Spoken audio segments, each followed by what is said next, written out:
Salve, salve, bom dia, começando mais uma live nesta segunda-feira chuvosa aqui em São José dos Campos, o tempo está até mais escuro, tive até que acender a luz aqui do escritório que eu não costumo acender durante as lives, mas isso não importa, o que importa é que estamos avançando aqui com o nosso querido livro The One Thing, a única coisa, muito interessante. Ontem nós finalizamos a primeira parte do livro, chamado de Mentiras, né? Mais uma vez, sempre bom lembrar, onde os autores nos mostram ali quais são as mentiras que nos distanciam do sucesso ou nos distanciam dos resultados extraordinários. Então hoje, nessa segunda-feira, começando a semana, vamos também começar a parte 2, um pouquinho mais curta. Desta vez vamos falar sobre verdade. Então, agora na live de hoje, eu acho que talvez até as próximas 2 ou 3 lives, nós vamos ver o que os autores entendem como verdade, aquilo que vai sustentar as nossas ações em busca da única coisa, certo? Que é o tema central aqui do nosso livro, em busca da grande promessa que são os resultados extraordinários. Então começamos hoje a parte 2, a verdade, o caminho simples para a produtividade. É assim que os autores chamam essa parte 2. E ele faz uma pequena introdução, né? Eu falo os autores ou autor, eu confesso que eu mesmo fico meio confuso quanto a isso, porque o livro ele é assinado por 2 caras, né? O Gary Keller e o Papasan, aqui, eu sei lá o nome dele. Só que assim, ao longo do livro, você vê que ele está escrito na primeira pessoa, né? Então ele usa muito ali, que eu acho que é o Gary Keller, né? Então ele usa muito de histórias pessoais e tudo mais. E nesse início aqui da parte 2, tem também alguns momentos ali das histórias dele, da experiência dele, que eu acho que é o Gary Keller, certo? Então ele fala, né, como ele viveu todas essas mentiras ao longo da vida dele, né, que foi contada na parte 1. Ele fala de forma bem superficial, bem direto ao ponto, ele não fica viajando muito não. Ele vai ali direto e fala que ele passou por todas essas mentiras e mesmo atingindo certo nível de sucesso, ele viu que a vida dele estava meio que desmoronando, né? Ele não estava conseguindo se sentir satisfeito em todos os aspectos, né? E aí envolve família, ele falou que ele estava muito estressado, ele era muito rígido no trabalho, né? Entre tantas outras coisas. Até que chegou um momento onde ele se viu numa situação que ele falou, porra, eu vou desafiar toda essa merda, cara. Se isso daqui é ter sucesso, eu vou desafiar tudo isso, eu vou fazer as coisas de uma outra forma.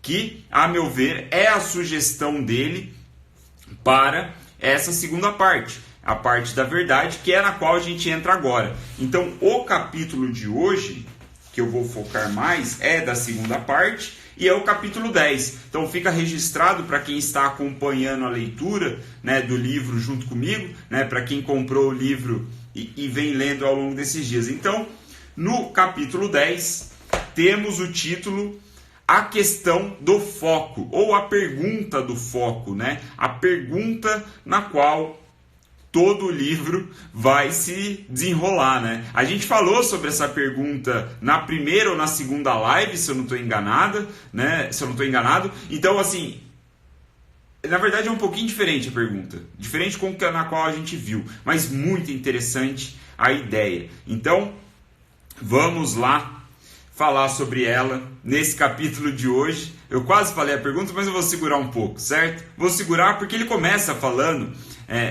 para construir essa narrativa do foco, né, da única coisa, que é o tema central do livro e tudo mais, ele começa falando aqui nesse capítulo sobre o Andrew Carnegie, não sei como pronuncia. Aquele milionário, multimilionário, bilionário, foi o segundo cara mais rico do mundo, ou o segundo cara mais rico dos Estados Unidos, só perdia pro Rockefeller. É um mega milionário aí, e ele traz aí um trecho de um seminário que esse cara fez, né? De uma conversa que esse Carnegie fez há muito tempo atrás, né? Que era o chamado The Road to Business Success. Então, é aí como se fosse a estrada para o sucesso nos negócios, né? O caminho para o sucesso nos negócios. Então, ele trouxe um trecho disso e ele começou a falar, né? O Carnegie ele começa a falar ali sobre sucesso e tudo mais. E aí, o ponto-chave aqui que eu destaco, e também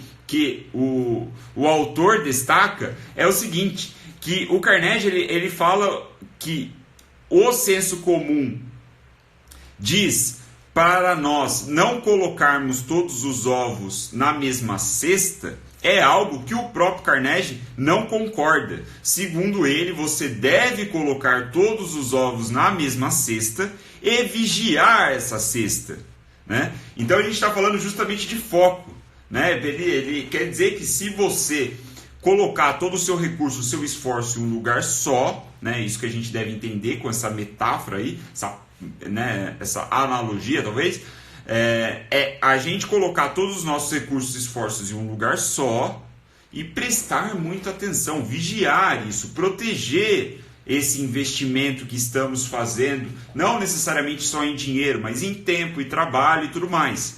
Portanto, né, é até curioso, né, que o Carnegie falou isso, ele deve ter falado aqui em 1885, né, como ele mostra aqui, 23 de junho de 1885. Então, naquela época já se falava muito sobre diversificação nesse ponto, né, de que não deve colocar todos os ovos na mesma cesta, uma metáfora muito usada, né, no setor aí de finanças, de investimentos, mas ele traz aí uma perspectiva diferente, né? Coloque todos os ovos na mesma cesta, porque fica mais fácil você vigiar essa cesta, né? Fica mais fácil você vigiar os ovos, na verdade, porque eles estão todos num lugar só. Então, avançando, né?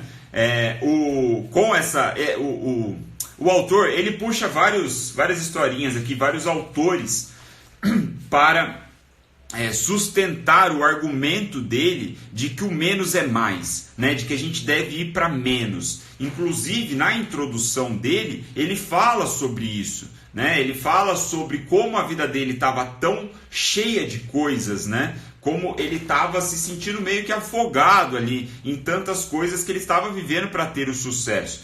Então, parte dessa parte não, eu acho que a base dessa questão de foco, dessa questão de resultados extraordinários, né, da única coisa que é a espinha dorsal de todo o livro, é sobre menos coisa, eliminação, lapidação, é você tirar excessos, você excluir o que não importa, né? Então, aí o que o autor faz aqui nesse capítulo, ele nos apresenta o Andrew Carnegie, ele apresenta outros autores aqui, outras autoridades, como o Mark Twain, não sei se assim pronuncia, nossa, precisava ter visto antes. Esse Mark Twain é muito famoso, né? E, enfim, ele cita um monte de cara para sustentar a linha de raciocínio dele, o argumento dele, né? Muito persuasivo, mas que de fato faz sentido, né? E aí ele vem para o ponto que é, por que focar, né? Ele levanta essa pergunta retórica, né? Mais como uma provocação, uma reflexão para o leitor talvez, né? Por que focar em uma pergunta quando tudo o que queremos é uma resposta? Certo? Nós aqui estamos, a sociedade de uma maneira geral está ansiosamente atrás de respostas, né? Nós queremos respostas para tudo. Qual é o nosso propósito, né? Como que a gente pode trabalhar trabalhar menos e ganhar mais, né? Como que a gente pode emagrecer, sei lá, ser mais produtivo? Como que a gente pode ter foco? A gente está ansiosamente atrás de um monte de respostas. E aí, como o nome desse capítulo é a questão do foco, né, a pergunta do foco, ele levanta essa pergunta retórica, essa reflexão, né, para nós pensarmos, poxa, se nós estamos querendo resposta, talvez faça mais sentido pensar na pergunta primeiro. Por quê? Porque uma pergunta de qualidade leva a uma resposta de qualidade. Isso é um ponto interessante. Então, o fato de ele construir toda essa narrativa, puxar os autores e tal, para apresentar uma pergunta, é também o fato de que é aplicável para todos nós, né? Por quê? Porque a resposta vai ser diferente para cada um de nós. embora a pergunta seja a mesma, né, a resposta vai ser diferente. Isso é muito interessante. Isso é muito interessante. Tá, já vou falar qual é a pergunta, qual é a questão do foco, tá? Mas o que eu achei muito legal que ele falou é que ele percebeu que a pergunta de qualidade, a pergunta que a gente vai ver aqui, é sobre a vida, né? A vida é uma pergunta. A vida é uma pergunta. E a resposta dessa pergunta, que a gente já vai ver, não a resposta, a gente vai ver a pergunta, mas a resposta dessa pergunta é a forma como a gente vive. É como nós encaramos todos os dias a nossa vida. Então, pode parecer um pouco profundo, mas muito interessante. E aqui eu não vou abrir muito essa discussão, até porque a gente não tem muito tempo, eu quero sempre manter uma live mais enxuta. E eu também recomendo que você compre o livro e faça a sua leitura. Eu sei que a Ju está online aqui, ela tem acompanhado, ela tem feito a leitura dela por conta própria, e eu tenho certeza que a experiência dela é muito mais rica por conta disso. Então eu faço o convite mais uma vez, comprem esse livro, que ele é muito bom. A vida é uma pergunta de qualidade. Então a questão do foco é a seguinte, que nós já vimos, né, de certa forma lá nas primeiras lives, como eu falei. A questão do foco é, abre aspas, qual é a única coisa que eu consigo fazer que, ao fazê-la, todo o resto fica mais fácil ou desnecessário? Essa é a pergunta do foco, essa é a questão do foco. Essa é uma pergunta de qualidade que vai levar a uma resposta de qualidade. Sendo assim, unindo as pontas de tudo que eu falei até agora, desses 10, 11 minutos de live, essa pergunta é a sua vida. A resposta para essa pergunta é como você vai viver a sua vida, como você vai encarar o seu dia a dia, certo? Qual é a única coisa que eu consigo fazer que, ao fazê-la, todo o resto se torna mais fácil ou desnecessário? Fecha aspas. E aqui essa pergunta é interessante, como o próprio autor nos apresenta essa questão de foco, pelo seguinte motivo. Porque nessa pergunta, essa pergunta nos leva a outras duas perguntas. Uma ampla e uma micro, né? Uma macro e uma micro. Uma visão geral e uma visão micro, pontual. Como assim, Will? É dessa seguinte maneira. Quando nós nos perguntamos qual é a única coisa que eu consigo fazer que, ao fazê-la, todo o resto fica mais fácil ou desnecessário, a visão ampla é sobre a nossa própria vida, como eu vinha falando. Qual é a minha única coisa? Essa é uma visão geral, né? Qual é a minha única coisa na vida? Né? Para onde eu estou indo? Ou aonde eu estou mirando? Certo? Essa é a big picture. Essa é a pergunta, talvez, dos seus próximos 5, 10, 15, 20 anos. Lembrando, qual é a única coisa que eu consigo fazer que, ao fazê-la, todo o resto fica mais fácil ou desnecessário? Isso leva para a big picture. Qual é a minha única coisa? Ao mesmo tempo, leva para um foco muito pequeno, que é a outra pergunta. Qual é a minha única coisa agora? Neste exato momento. Se eu sei qual é a minha única coisa no longo prazo, né, no amplo, no daqui 5, 10, 15, 20 anos, sei lá quando, o que for longo prazo para você, eu posso vir para um foco muito pontual e me perguntar qual é a minha única coisa agora. Qual é a única coisa agora que eu tenho que fazer que, se eu fazer, todo o resto se tornará mais fácil ou desnecessário para então eu alcançar a minha única coisa, big picture, no futuro. Então a gente fica trabalhando com esse contraste, esses opostos o tempo todo. E daí a qualidade que o autor diz sobre essa pergunta. Esse é o ponto, ó, Ju, uma excelente reflexão que a Ju levantou aqui nos comentários. O que eu devo fazer agora para entrar no caminho certo, né?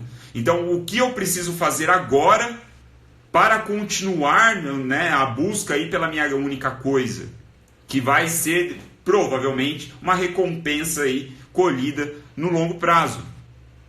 E essa é uma pergunta que a gente deve se fazer o tempo todo. O tempo todo. Numa perspectiva do dia, né? Qual é a única coisa que se eu fizer hoje, todo o resto se tornará mais fácil ou desnecessário? Qual é a única coisa que se eu fizer nesta semana, todo o resto se tornará mais fácil ou desnecessário? Qual é a única coisa que se eu fizer neste exato momento, todo o resto se tornará mais fácil ou desnecessário?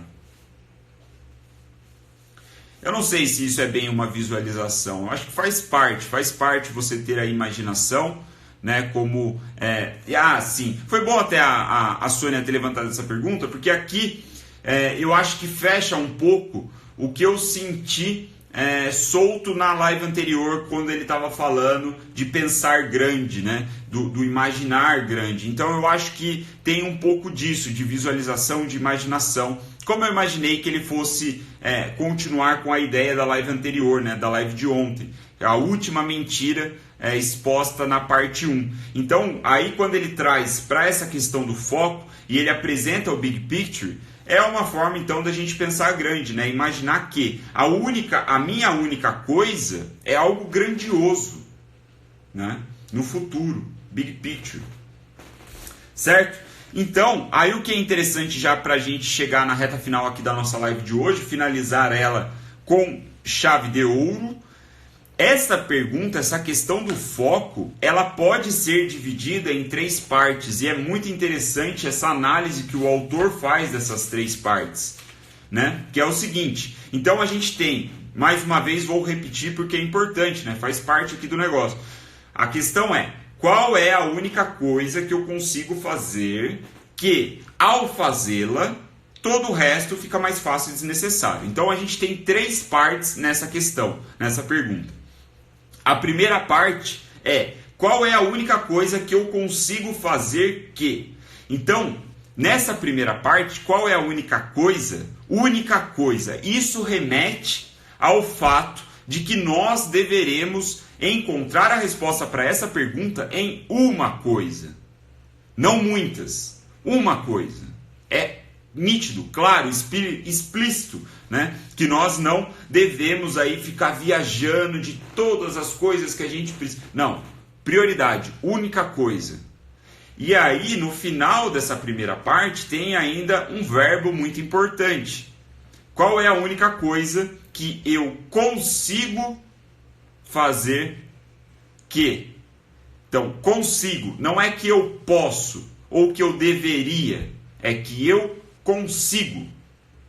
Eu já tenho nas minhas circunstâncias atuais, sem mimimi, sem ficar viajando sobre coisas que eu deveria ter feito no passado, ou que eu preciso fazer agora para não sei o que, me preparar. Nada disso. O que eu consigo fazer hoje, imerso na minha circunstância atual, né, com as ferramentas que eu tenho à disposição. Muito interessante essa perspectiva. Então, o que eu consigo fazer? Não o que eu deveria, ou o que eu poderia, ou o que eu faria, o que eu consigo. E aí a gente vem para a segunda parte da pergunta, né, que é curtinha, é o ao fazê-la, certo? Então, qual é a única coisa que eu consigo fazer que, primeira parte, ao fazê-la, né? Então, essa segunda parte é uma ponte, é uma ligação, né, que representa as coisas acontecendo de fato. Remete você entrar em movimento, remete o fato de você sair do campo imaginário das ideias e ficar imerso no fato concreto, como a gente vem falando há muitas lives, né? É você de fato colocar a coisa para ser feita, né? Sujar as mãos e fazer o que precisa ser feito. Então, é muito interessante esse ponto na questão, né? Porque você está falando, a única coisa que eu consigo fazer, e ao fazê-la, né? Então é uma ponte, é uma ligação que sai do campo das ideias, do imaginário, e entra no fato concreto, na realidade. E aí a gente vem para a terceira parte dessa pergunta, que é todo o resto fica mais fácil ou desnecessário. Então, esse todo o resto é aquele dominó que a gente viu na primeira live. É o primeiro dominó que você derruba. É a visão, né, também de que a gente não precisa fazer muita coisa. Isso é interessante, né? Por quê? Porque na pergunta está explícito que se nós fizermos algo, algumas outras coisas se tornarão desnecessárias ou mais fáceis. Então, a metáfora é perfeita, né? É a ideia do dominó. Essa pergunta leva a nós encontrarmos qual é o nosso dominó. O primeiro dominó que, se derrubado, vai levar a sequência de dominós seguintes, né? Providenciando aí uma energia, uma força muito superior do que a gente precisou desprender para derrubar o primeiro dominó, se é que ficou claro. Né? Então, né, se você não sabe o que eu estou falando, você precisa rever a primeira live. Né? Então, o primeiro dominó é a terceira parte dessa pergunta. Todo o resto fica mais fácil ou desnecessário. Então, essa é uma perspectiva se a gente começar pela coisa certa. Beleza? Né? É a questão da prioridade. Essa pergunta de qualidade leva a uma resposta de qualidade que envolve começar pela coisa certa e não qualquer coisa. Porque nós precisamos identificar qual é o dominó certo para ser derrubado em primeiro lugar. Muito interessante mesmo. Estou gostando desse livro. O nosso capítulo se encerra aqui. Foi muito bom, muito obrigado pela atenção de vocês nessa segunda-feira chuvosa, pelo menos aqui em São José dos Campos. O dia está todo fechado, todo escuro. E amanhã continuamos com a leitura do livro, avançando aqui nessa segunda parte sobre verdade, né? Um rápido spoiler aqui. Amanhã vamos falar sobre o hábito de sucesso. Então, muito interessante, é um tema que particularmente me interessa. Gosto de ler sobre hábito, gosto de ler sobre sucesso. Então, juntar as duas coisas vai ser interessante. Espero que para você também. Certo? 22 minutos de live. Muito obrigado pela atenção. Faço o convite mais uma vez para você entrar no nosso grupo silencioso do Telegram, onde eu publico essas lives, né, sobre o livro A Única Coisa. Lá tem ficado salvo, eu tenho compartilhado todos os dias assim que eu termino aqui.